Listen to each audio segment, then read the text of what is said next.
Hi guys! Good evening! Kakain tayo ng binigay ng client. Tip niya na lang daw sa amin. Baka wala pa daw kain. Ayun, ito kakain tayo. Try natin to. Masarap ba to? Binili ng client, pinaluto. Thank you talaga sa mga client namin. Babait. Siyempre, pag may service tayo na maganda at pinakita sa kanila na gusto nila, bigyan tayo ng mga ganito. Harap, di ba?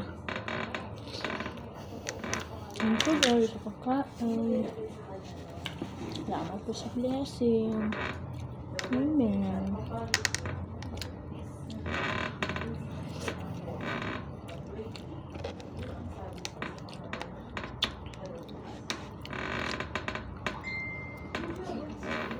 Kainit pa.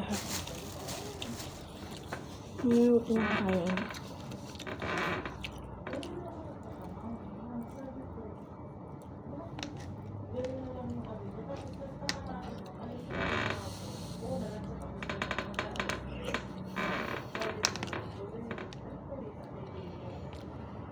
Sobrang maulan pa rin dito sa Pilipinas.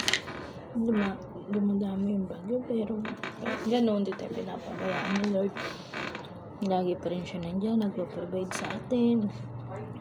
Yung mga nabahaan dyan, kung kaya nyo naman po lumikas at talagang taas na yung ulan, huwag na po ipilit. Huwag na lang kayo sa bahay nyo. Doon na lang po kayo sa mga evacuation center para po sakaling safe kayo pati family nyo.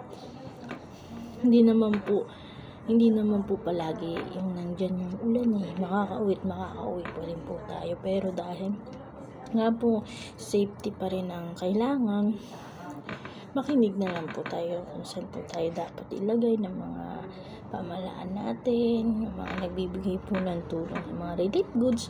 Maraming salamat po. Ito po bigay sa amin ng client. Bye guys, thank you.